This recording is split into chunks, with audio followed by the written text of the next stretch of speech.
Evidence strong है कि हमारे सोलर सिस्टम के सबसे दूर के कोनों में कुछ लर्किंग प्लैनेट्स, कॉमेट्स और एस्टेरॉइड्स के ऑर्बिट्स को डिस्टर्ब कर रहा है, समथिंग बिग। लेकिन जहां कई लोग एक अनडिस्कवर्ड प्लैनेट एक्स की पॉसिबिलिटी पर स्पेकुलेट करते हैं, स्पेस के कोल्ड डार्क में क्या सच में लर्किंग हो सकता है, वो कहीं ज्यादा टेरिफाइंग हो सकता है। 1800 के मिड में एविडेंस बढ़ रहा था कि हमारे सोलर सिस्टम के सबसे दूर के रीचेस में कुछ प्रेजेंट है। उस टाइम के साइंटिस्ट्स को नहीं पता था कि टेलीस्कोप के इन्वेंशन के बाद कुछ को मल्टीपल टाइम्स डायरेक्टली ऑब्जर्व किया जा चुका था। नेपच्यून, वो हिडन प्लैनेट को एक्चुअली गैलीलियो ने स्पॉट किया, जिन्होंने इसे एक फिक्स्ड स्टार समझ लिया। लेकिन न्यूटन के लॉज ऑफ मोशन और ग्रेविटी को यूरेनस की डिस्कवरी पर अप्लाई करने से जल्दी क्लियर हो गया कि कुछ गलत था। यूरेनस को 1881 में डिस्कवर किया गया, लेकिन ऑब्जर्वेशनल टेक्नोलॉजी में एडवांसमेंट्स ने एस्ट्रोनॉमर्स को न्यूटन के लॉज की पावर को हार्नेस करने दिया, कुछ अनप्रेसिडेंटेड करने के लिए। प्लैनेट के मूवमेंट्स को एक्यूरेटली प्रिडिक्ट करना। लॉज आयरनक्लैड थे। उन्होंने यूरेनस से पहले हर प्लैनेट के लिए परफेक्ट रिजल्ट्स दिए, लेकिन जब यूरेनस पर अप्लाई किए गए, मैथ वर्क नहीं कर रहा था। वहाँ समथिंग एल्स था जो यूरेनस पर इनविजिबल इफेक्ट डाल रहा था, समथिंग जो सबसे पावरफुल टेलीस्कोप से भी देखना डिफिकल्ट था। कम से कम ये एक थियोरी थी। कुछ का मानना था कि यूरेनस जितनी डिस्टेंस पर सन को ऑर्बिट करता है, वहाँ न्यूटन के लॉस बस वैसे वर्क नहीं करते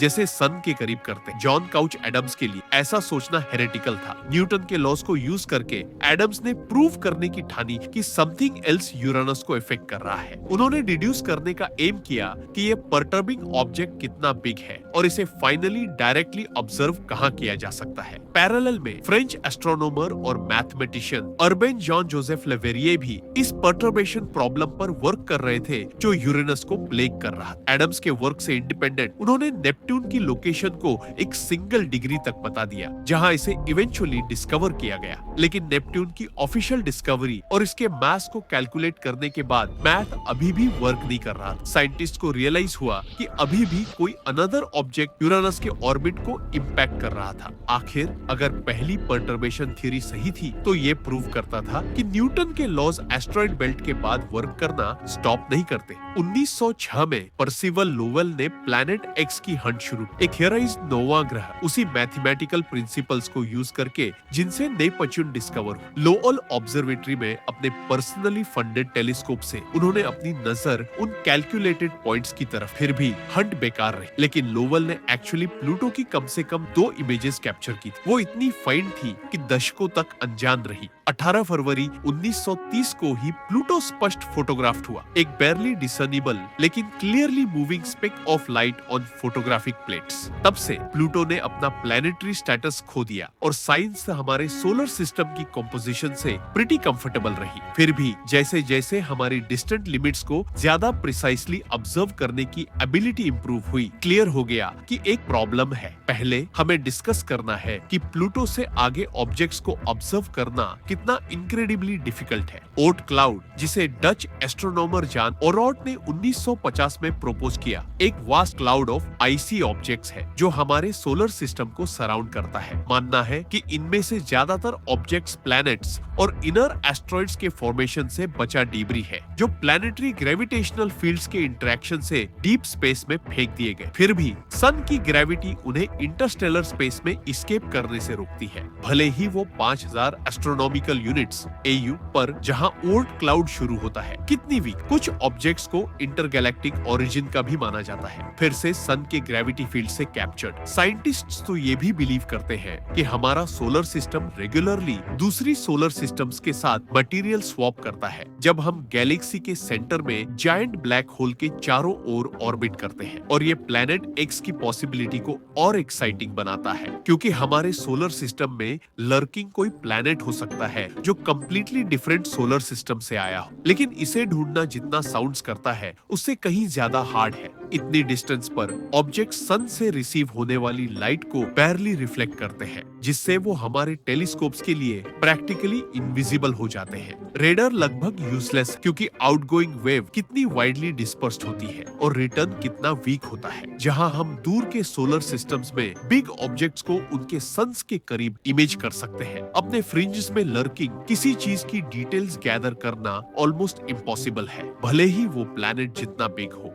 प्लैनेट एक्स को कैसे ढूंढ सकते हैं। यही रीजन है कि बढ़ते साइंटिस्ट को बिलीव है कि ये एक्चुअली एग्जिस्ट्स। जैसे जैसे हम कॉमेट्स और आउटर सोलर सिस्टम के ऑब्जेक्ट्स के ऑर्बिट्स और मूवमेंट्स को कैलकुलेट करने में बेटर हुए, मैथ एक बार फिर ठीक नहीं बैठ रहा। ट्रांस नेप्टूनियन और स्कैटर्ड डिस्क ऑब्जेक्ट्स के ऑर्बिट्स में इरेगुलरिटी जो नेपट्टून से आगे लिंगर करते हैं, एक अनसीन फोर्स की प्रेजेंस सजेस्ट करते। ये ग्रेविटेशनल डिस्टर्बेंसेस एक हिडन जायंट की हिंट देते हैं, एक unaccounted for source of gravity जो सोलर सिस्टम के डिस्टेंट रीचेस में उनके मूवमेंट्स को सटली शेप कर रहा है। इन ऑब्जेक्ट्स के हाईली टिल्टेड या इलोंगेटेड ऑर्बिट्स उन्हें 30 AU जितना करीब सन तक लाते हैं, फिर 100 AU से ज्यादा दूर फेंक देते हैं। ये सोलर सिस्टम के सबसे ओल्ड और कोल्डेस्ट ऑब्जेक्ट्स हैं, जो हमारे प्राइमोर्डियल सोलर सिस्टम की इंफॉर्मेशन प्रिजर्व कर सकते अगर हम कभी वहां पहुंच। लेकिन उनके हाईली एक्सेंट्रिक ऑर्बिट्स की वजह से वहां पहुंचना अपने आप में मॉन्यूमेंटल टास्क। ये डिस्टॉर्टेड ऑर्बिट जानी पहचानी प्लैनेट्स के रेगुलर इन्फ्लुएंस से अकाउंटेड नहीं लगता, और केस को और क्यूरियस बनाने के लिए ये ऑब्जेक्ट्स अपने ऑर्बिट्स में पॉइंट्स पर क्लस्टर करते दिखते हैं, स्ट्रांगली हिंटिंग कि एक बिग प्लैनेटरी साइज्ड ऑब्जेक्ट उनके सन के चारों ओर पाथ को इंपैक्ट कर रहा है। फिर कुछ ऑब्जेक्ट्स का मूवमेंट रिकॉर्ड किया गया है। न्यूटोनियन फिजिक्स हमें ऑब्जेक्ट के ऑर्बिटल पाथ को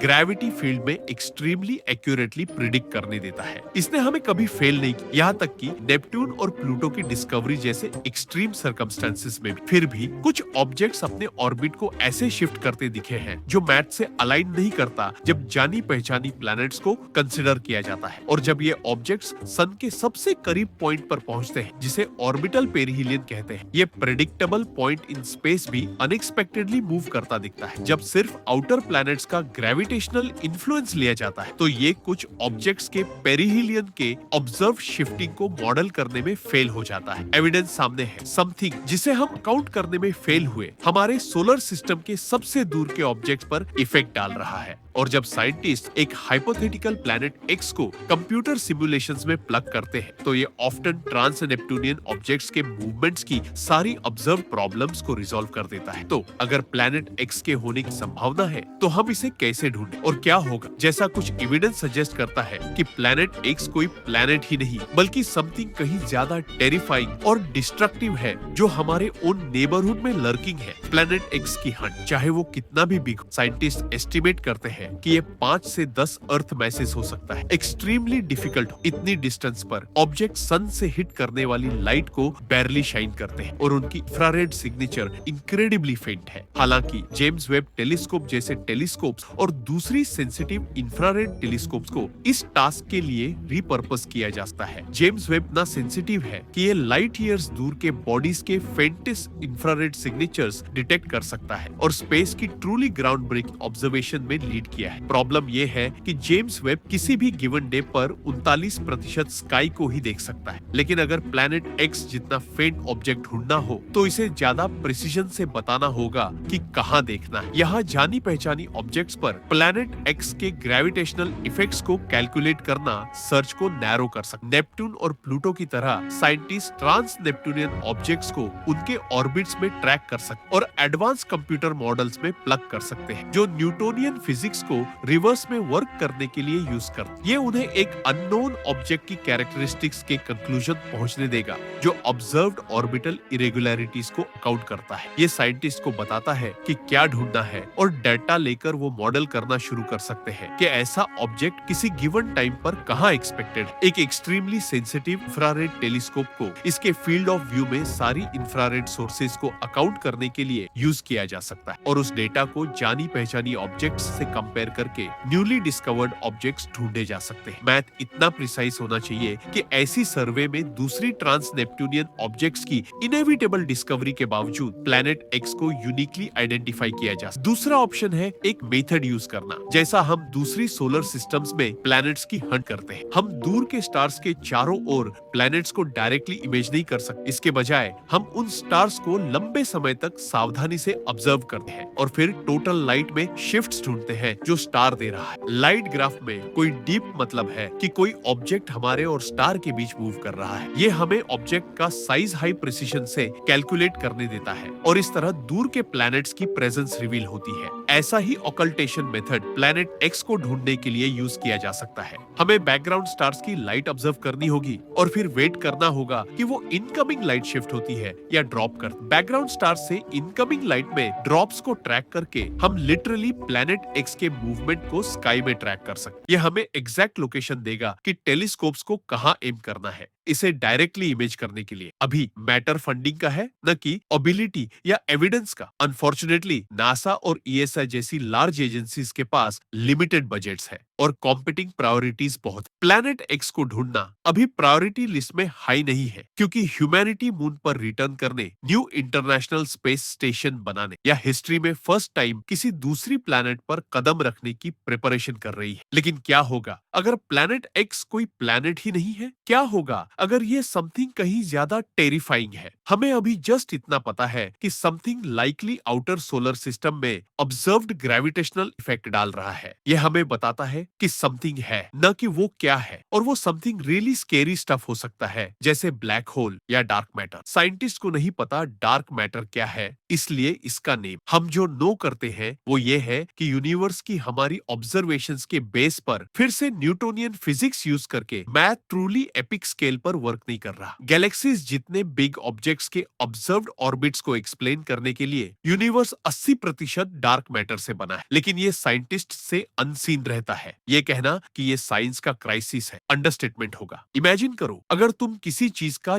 जस्ट 20% ही अकाउंट कर सको। इमेजिन करो अगर तुम एक बोल ऑफ सीरियल डालो और तुम्हारा सीरियल फ्लोटिंग हो, किसी लिक्विड में सस्पेंडेड, लेकिन तुम जस्ट 20% लिक्विड को मिल्क के रूप में आइडेंटिफाई कर सको। बाकी जो तुम्हारे सीरियल बोल में है उसे तुम डायरेक्टली ऑब्जर्व भी नहीं कर सकते। तो हमें कोई क्लू नहीं कि डार्क मैटर एक्चुअली क्या है, लेकिन नेपट्यून से आगे कहीं ऑर्बिट में इसका एक चंक बैठा हो जो सोलर सिस्टम के आउटर मोस्ट पार्ट्स में हो रहे डिस्टर्बेंसेस को एक्सप्लेन कर सकता है। ये अर्थ और हमें कैसे अफेक्ट करेगा जब हम स्पेस में एक्सपैंड करेंगे, ये कंप्लीट अननोन है। और क्या होगा अगर डार्क मैटर का ये चंक अपना ऑर्बिट रखता है, इनेविटेबली परटर्ब्ड होकर सोलर सिस्टम या सन के साथ कॉलिजन कोर्स पर भेज दिया जाता। रिजल्ट्स कैटास्ट्रोफिक हो सकते, उतने ही कैटास्ट्रोफिक जितना कि अगर स्पेस में लर्किंग कुछ नेचर की सबसे डिस्ट्रक्टिव फोर्स हो, एक ब्लैक होल। अब हम ब्लैक होल्स को डिस्टेंट ऑब्जेक्ट समझते हैं जो स्टार्स को स्वॉलो करते हैं, हमारी ओन गैलेक्सी। और माना जाता है कि ज्यादातर गैलेक्सीज एक सुपर मैसिव ब्लैक होल को ऑर्बिट करती है। हमारे ओन नेबरहुड में ये स्टार किलर्स में से एक कैसे हो सकता है? कॉमन मिसकंसेप्शन है कि ब्लैक होल्स अपने चारों ओर सब कुछ सक कर, जब ट्रूथ ये है कि वो एक्चुअली कोई मैटर इन नहीं पुल कर, जस्ट वही मैटर जो उनके इवेंट होराइजन को क्रॉस करता है वो सक हो जाता है। तुम एक ब्लैक होल को परफेक्टली सेफली ऑर्बिट कर सकते हो, एक इस्टेब्लिश्ड ऑर्बिट में जो इवेंट होराइजन के ठीक आउटसाइड अरबों साल तक। सभी काले छिद्रों के मॉन्स्टर भी नहीं होते, संभव है कि वो विभिन्न आकारों में आते हैं। एक छोटा काला छिद्र हमारे सोलर सिस्टम में लर्किंग हो सकता है, जस्ट उतना इफेक्ट डाल रहा हो